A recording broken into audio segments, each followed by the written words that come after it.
He was the kind of man whose words spoke louder than his name. Before the stage lights ever found their stars, before the voices filled the airwaves, there was a quiet figure in Memphis, a man with a notebook and a heart full of rhythm. In a time when music healed what the world tried to divide, his pen shaped the sound of an era. He never sought fame, only truth, and his songs carried it straight into the hearts of millions. But while others took the bow, he stayed in the shadows. What happens when the man who gives others their spotlight never stands in it himself? This is the story of Homer Banks, the quiet hitmaker who gave soul its heart. Let's get into his story right now. Grab yourself a warm drink, sit back, and let's begin this journey together. Before the world ever heard his words on a record, Homer Banks was just a boy growing up in Memphis, Tennessee. Born on the 2nd of August, 1941, he entered a city that was split by color lines but connected by sound. The streets carried both struggle and music gospel choirs on Sunday mornings, blues pouring out of cafes on Beale Street, and the rhythm of a people refusing to be silenced. His childhood home was small, filled with faith and music. The church was where he first understood that a song could lift a spirit higher than circumstance. In the deep harmonies and trembling voices of gospel, young Homer found more than melody, he found purpose. He didn't dream of fame or riches. He dreamed of moving people, of saying something real when words alone weren't enough. At 16, while other kids were chasing school dances and street games, he gathered a few friends and formed a gospel group called the Soul Consolators. They didn't have much, just borrowed instruments and voices full of conviction, but they sang like it mattered. And for Homer, it did. It was there he began to write his first songs, quietly scribbling lyrics in the margins of his church bulletin, searching for the right way to express what he felt. Those early days shaped his understanding of music as something sacred. Every chord was a prayer, every lyric a confession. Memphis in 1950 was not an easy place for a young black artist to dream, but its music scene carried an undercurrent of hope. Elvis Presley was just across town recording at Sun Studio. B.B. King ruled the local stations. And behind closed doors, new sounds were forming: rhythm, blues, gospel, and raw emotion, blending into something soon to be called soul. By 18, Homer had joined the military. For a time, his music went quiet, traded for discipline and routine. Yet even in barracks and base camps, his mind kept writing. When he came home in 1964, the city had changed, and so had he. The civil rights movement was echoing through Memphis, and so was a new kind of sound. Stax Records was rewriting the rules of American music. Homer stepped back into this world with quiet confidence. He began singing for Genie Records, recording a few singles that showed flashes of his smooth tone and heartfelt delivery. His songs weren't chart toppers, but they carried the sincerity that would later define his writing. That same year, fate introduced him to names that would shape his life: Isaac Hayes, David Porter, and Estelle Axton, the co-founder of Stax. Axton saw something in the soft-spoken young man with the thoughtful eyes. She offered him a job in the record shop connected to the company's satellite studio. It wasn't glamorous sweeping floors, organizing records, helping customers, but for Homer, it was everything.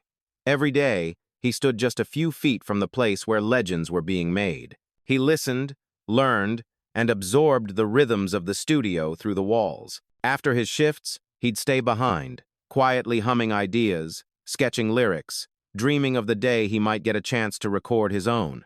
And soon, that day came. Between 1965 and 1966, he began recording with Minute Records, releasing songs like A Lot of Love, 60 Minutes of Your Love, and Hooked by Love. They didn't climb the American charts, but across the Atlantic, British audiences found something irresistible in his sound.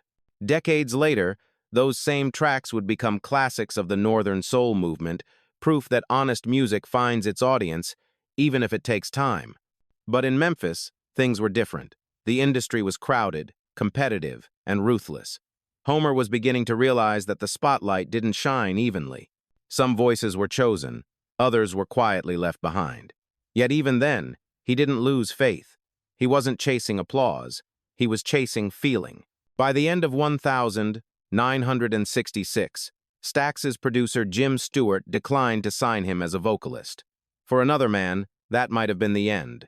But Axton had another idea. "You've got something in your writing," she told him. "Don't let that go." Those words would change his life. He shifted his focus from the microphone to the notebook, from performance to creation. And in that moment, Homer Banks began his true journey, not as the man who sang the song, but as the man who made others sing. Before the red carpets, before the platinum records, before the applause, there was just a young man in Memphis with a pen in his hand, writing the sound of his soul. By 1967, Homer Banks was no longer just the quiet man behind the counter at Stax's record shop. He was the songwriter who stayed late after hours, watching through the glass as Otis Redding and Booker T and the MGs shaped history. Every day, he absorbed more how a bass line could carry sorrow, how a horn section could turn grief into joy. And all the while, he kept writing, waiting for someone to notice. His first breakthrough came in the most unexpected way. One night, after closing the shop, Homer played a demo of his song "A Lot of Love" for a few friends. It was raw, unpolished, but it had that unmistakable Memphis heartbeat. A few weeks later, the record was pressed and released under Minute Records. To his quiet surprise, it began gaining traction not in America, but in England. British fans, hungry for authentic soul, fell in love with it. Years later, that same melody would be used by the Spencer Davis Group for their international hit, "Gimme Some Lovin'." For Homer, that success didn't feel like fame, it felt like validation. The world was listening, even if it didn't yet know his name, and that was enough to keep him going. Inside Stax, his reputation grew. Isaac Hayes and David Porter, two of the label's powerhouse writers, often stopped by the shop, impressed by Homer's ear for melody. One afternoon, Hayes told him, "Man, you write like someone who feels every word." That quiet encouragement pushed Homer deeper into his craft. He began collaborating with another young writer, Alan Jones. Together, they spent long nights at the piano, building songs that blended gospel emotion with the grit of real life. They wrote for rising stars like Johnny Taylor and Sam and Dave, artists whose voices could take a room from heartbreak to hallelujah in one breath. Their songs weren't just catchy, they carried a story, a pulse that came straight from the streets of Memphis. One of those songs, "I Can't Stand Up for Falling Down," captured exactly what Homer's music had always been about: the beauty and pain of trying to hold on. Years later, Elvis Costello would revive it, turning it into a UK hit, but the soul of the song would always belong to Banks. By the late 1960s, Stax Records was at its creative peak, and Homer was finally inside the building, not as an errand boy, but as a writer. He wasn't famous, but among musicians, his name began to circulate like a secret.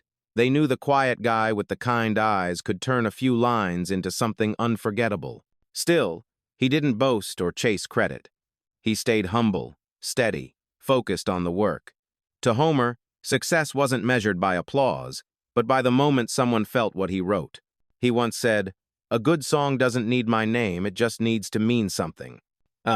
He didn't realize it yet, but the turning point of his life was just around the corner. And this time, the song that came from his pen would shake the entire soul music world. The year was 1968. The world was changing, and so was the sound of Memphis. Civil rights marches filled the streets, while inside Stax Records, a quiet revolution was taking place in music. The walls shook with rhythm and defiance, and in the middle of it all sat Homer Banks, a man with more songs than he had time to write down. That same year, Homer joined forces with two other gifted writers, Raymond Jackson and Betty Crutcher. Together, they formed a small, unassuming team that would soon make history. They called themselves We Three. It sounded simple, almost modest, but what they created was anything but. One evening, while sitting at the Stax piano, Homer strummed a bluesy chord progression and said softly, "What if we wrote about a man caught between right and wrong, and love?" The others nodded. Out of that conversation came a story, and out of that story came a song whose making love. When Johnny Taylor recorded it, something electric happened. His voice carried the swagger of the South and the ache of experience, and Homer's lyrics turned it into a confession everyone could relate to. Who's making love to your old lady while you were out making love? It wasn't just clever, it was honest, real, human. The song exploded. It shot to #1 on the R&B chart and #3 on the Billboard pop chart. For Stax Records, It became the biggest record they had ever released. For Homer Banks, it was the moment his pen finally met destiny. Still, even as the song blazed through radios across America, his name remained in small print. There were no red carpets, no flashing cameras, no interviews, just quiet pride and maybe, somewhere deep inside, a touch of melancholy. He had given the world a hit, but not the recognition that usually followed. Yet he didn't let it change him. Success didn't make him louder, it made him surer. People in the industry began to understand that when Homer Banks was in the room, magic happened. His songs were built on truth, simple words, heavy feelings, and melodies that came from lived experience. Soon after Who's Making Love, Homer's pen kept producing gold. With his new collaborators, he wrote for the Staple Singers their first Stax track, Long Walk to D.C., became an anthem of faith and progress. He wrote for Sam and Dave, for Johnny Taylor again, for anyone who could turn emotion into sound. His music was now part of the Stax heartbeat, the sound of America's struggle and resilience set to rhythm and brass. Every day, Homer arrived early and stayed late. He wasn't chasing the next big thing, he was building something that would last. His songs carried hope without denying hardship. They made people dance, but they also made them think. There was something quietly heroic about the way he worked. No entourage, no arrogance, just that steady, thoughtful man with his notebook, shaping the soul of an entire era. He knew what it was like to be unseen, and maybe that's why his words spoke so powerfully to those who felt unheard. By the end of 1969, Homer Banks was no longer just another name in the credits. Within the walls of Stax, he had become one of its beating hearts, a writer whose work gave sound to the emotions people couldn't put into words. He didn't know it yet, but the next decade would bring both triumph and heartbreak, the kind that tests not only a career, but a soul. In the early 1970s, Homer Banks stood quietly in the background while the music he wrote filled every corner of America. Inside the walls of Stax Records, his pen had become as powerful as any voice. The company was on fire, releasing hit after hit, and behind that success was a small group of songwriters who turned human stories into timeless anthems. Homer was one of them. His songs didn't come from imagination, they came from life. He wrote about love that hurt, faith that healed, and the everyday struggles that most people tried to hide. When the Staple Singers recorded If You're Ready, Come Go With Me, Homer's lyrics turned a gospel-rooted message into a crossover hit. It wasn't just music, it was hope on vinyl. The song climbed the charts and played everywhere from church halls to protest marches. Another of his creations, Long Walk to D.C., became a gentle but powerful hymn to the dream of progress. It told the story of a people still walking, still believing, still reaching for equality. Mavis Staples' voice carried Homer's words like a prayer, and suddenly his message reached millions who might never have known his name. For Homer, this was his golden age, a rare moment when everything he believed in found a place in the world. The industry called it the soul explosion, but for him, it was something quieter, the reward of staying true to the feeling that first pulled him into music. Then came If Loving You Is Wrong, I Don't Want to Be Right, a song born from contradiction, from the conflict between desire and morality. Co-written with Carl Hampton, the track was first recorded by The Emotions, then by Luther Ingram, whose version transformed it into a phenomenon. It reached #1 on the R&B chart and broke into the Billboard Top 10. The song would be covered by artists across generations, from Millie Jackson and Isaac Hayes to Rod Stewart and Barbara Mandrell. Each version carried its own emotion, but the soul of it, that haunting honesty, belonged to Homer Banks. Success was everywhere around him. The studios, once dim and dusty, were now alive with music, laughter, and the warm glow of tube amplifiers. Stax had become more than a label, it was a family. And for the first time, Homer felt that maybe his words had finally found a home. But fame wasn't what he chased. While others partied under bright lights, Homer stayed behind, still writing, still listening to that quiet voice that told him the next song might be even better. He had a gift that didn't shout, it whispered, and that whisper reached the soul. At his creative peak, Homer Banks helped define what soul music meant. He didn't just write songs, he wrote humanity into melody. And though his name was rarely spoken on stage, his spirit was in every note that played on those Memphis nights.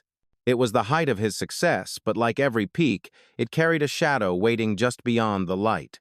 By the mid-1970s, Stax Records stood at the heart of American soul, but behind the music, the walls were beginning to crack. Success had made the label legendary, yet it also made it fragile. Competition was fierce, debts were mounting, and the world was changing faster than any of them could keep up. For Homer Banks, it was a strange time. He had never been more productive, but he could feel the ground shifting beneath him. He had spent nearly a decade writing songs that spoke for others. Now, as the industry's pressure grew heavier, he began to wonder who would speak for him. The soulful Memphis sound he helped build was being pushed aside by newer trends, disco, pop, and commercial radio formulas that had no room for honesty. Homer wasn't bitter, just quietly aware that his kind of truth no longer fit the market. He still came to the studio every day, pencil in hand, ready to write. But the sessions were different now. There was tension in the air, late payments, layoffs, producers arguing over budgets. The laughter that once echoed through the hallways was replaced by the quiet clicking of typewriters in the office upstairs. The family feeling was fading. Stax had always been more than a company. It was a sanctuary for black creativity, a place where emotion mattered more than image. But in 1975, that sanctuary began to crumble. Legal troubles, financial losses, and distribution disputes led to the label's collapse. Homer watched as the doors slowly closed on the building that had given him his life's work. For someone like him, humble, loyal, quietly devoted, it felt like watching a friend die. He wasn't just losing a job, he was losing a home, a history, a heartbeat. Yet even in that uncertainty, he didn't stop writing. He refused to let bitterness take root. He still believed in the power of a song, even when the industry stopped believing in the songwriters. "Music doesn't fail people," he once told a colleague. "People fail music." In the late 1970s, he joined forces again with Carl Hampton. Together, they found a publishing deal with A&M Records and relocated to California, chasing new beginnings. The West Coast had its own rhythm, smoother, glossier, and less raw than Memphis, but Homer adapted. He was never one to complain. The dream wasn't gone, just quieter now. Still, the success he once knew didn't return. The industry had moved on, and the world barely noticed the man who had given it so much. There were no headlines, no grand farewells, just another songwriter packing his bags, carrying memories and melodies that only he could hear. Sometimes he'd look back on the years at Stax, the laughter, the late-night sessions, the smell of coffee and vinyl, and wonder if the music would remember him, even if the world didn't. The lights of Stax went out, but somewhere in the silence, his pen still moved. Even when the spotlight faded, Homer Banks kept writing, as if the act itself was a way of holding on to everything that mattered. And though he didn't know it yet, the hardest years were still ahead, a long descent from glory into the quiet, where only true believers keep going. The late 1970 brought with it a strange silence. For Homer Banks, the world that had once moved in rhythm now seemed to drift out of tune. The doors of Stax Records had closed for good, and the sound of Memphis, the sound he had helped build, was fading into memory. The streets that once echoed with music now carried something quieter, almost mournful. When he and Carl Hampton moved to California, they hoped it would be a new beginning. The West Coast felt different, the air softer, the industry colder. They signed a publishing deal with A&M Records and set out to prove they still had something to say. In 1977, they recorded an album called Passport to Ecstasy for Warner Brothers. It was meant to be a statement proof that soul still had a place in a world chasing disco and pop. But when the album came out, it barely made a sound. Critics overlooked it, radio stations ignored it, and even loyal fans seemed to have moved on. For the first time in his life, Homer felt what it meant to be unheard. He had built a career on giving others their voices, and now his own had gone quiet. But he didn't complain. He had seen too much to mistake silence for failure. Sometimes, he told friends, a song doesn't die just because people stop listening. It just waits. Still, the reality of that waiting weighed on him. The 1980 arrived with new styles, synthesizers, drum machines, and bright pop melodies that left little room for the warmth of real instruments. Record executives no longer wanted the honesty of the old Memphis sound. They wanted something faster, shinier, and less human.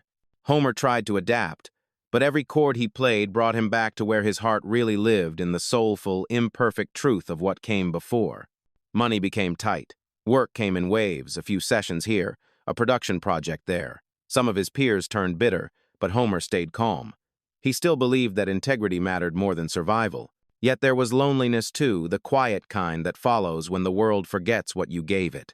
When people asked what he missed most about Memphis, he didn't talk about fame or opportunity. He talked about the sound, the laughter in the studio, the smell of coffee and dust, the way a horn line could make the air shake. That was home, he said once. Not the place, but the feeling. By 1980, he had weathered enough storms to know that life, like music, moves in cycles. Some verses are loud, others barely whisper. But even in those quiet years, he never stopped writing. His notebooks were still full, his faith still steady. Fame had come and gone.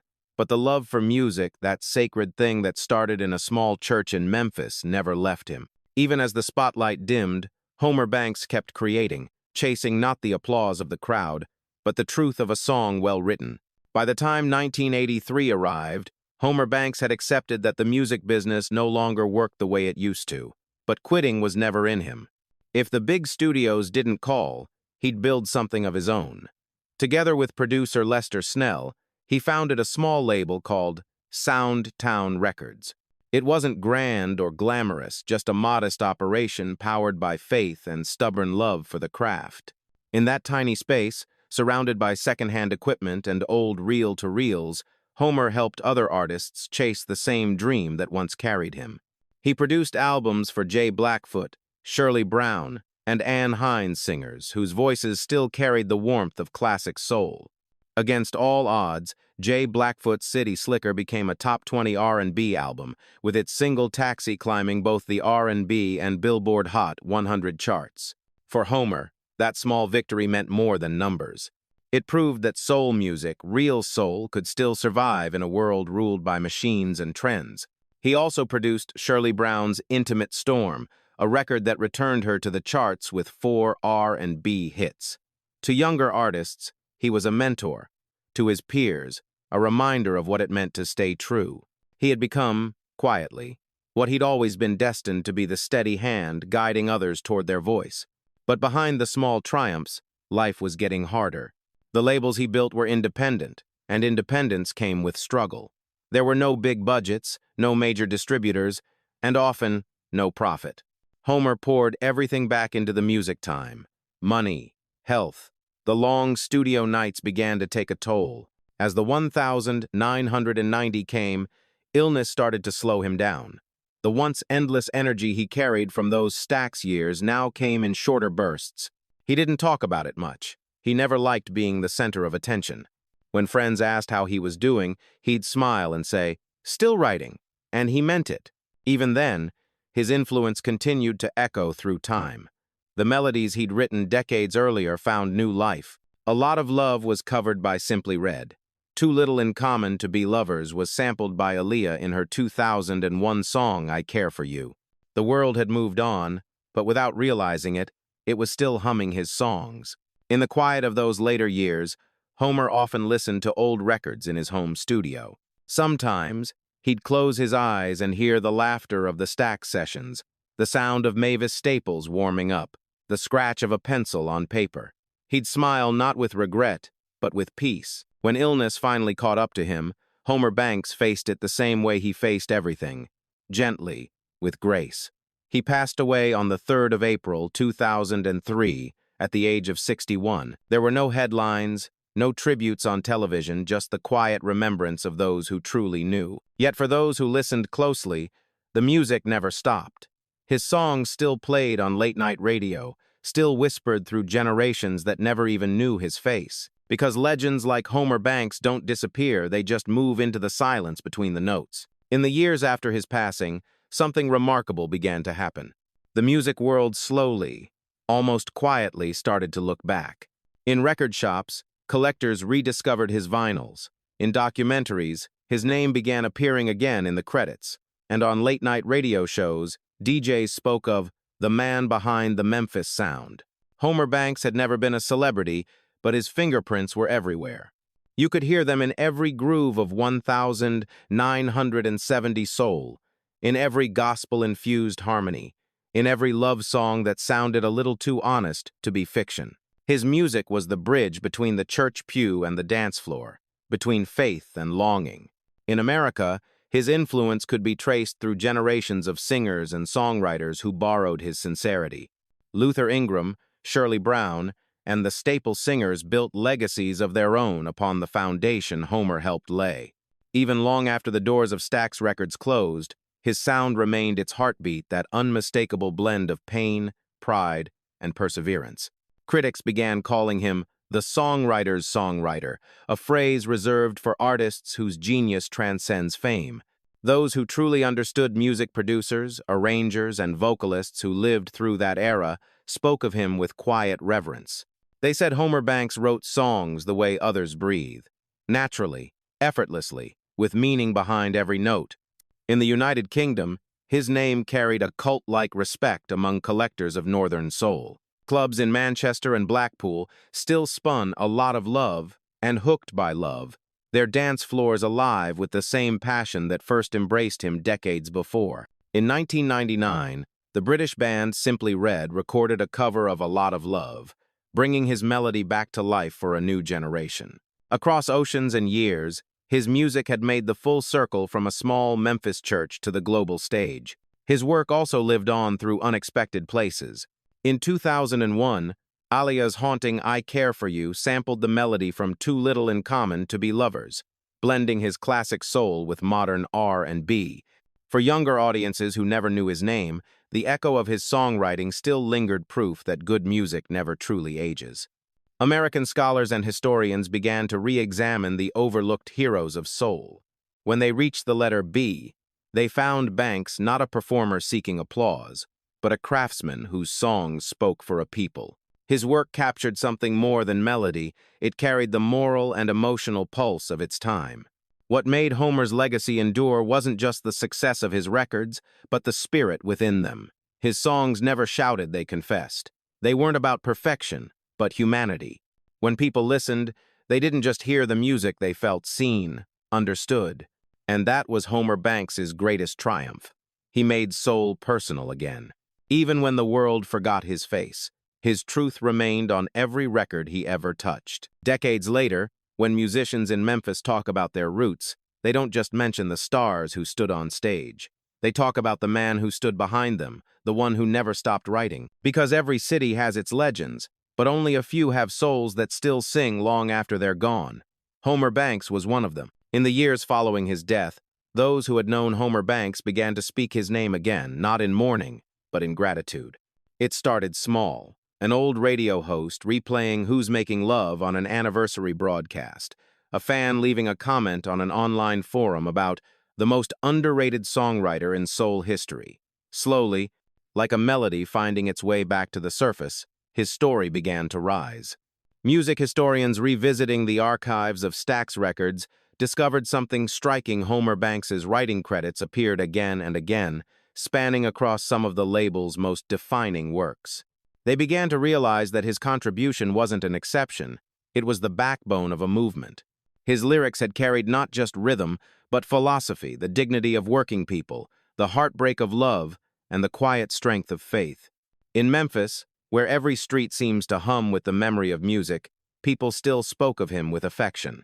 Younger musicians, learning about the city's golden age, would stop by the old Stax Museum and see his name etched among the writers who built the sound of the South. For them, Homer Banks became more than history. He became proof that greatness doesn't always come with fame. Tributes began to surface in unexpected ways. A new generation of soul revivalists, artists like Leon Bridges and Duran Jones, cited the Stax writers as their foundation.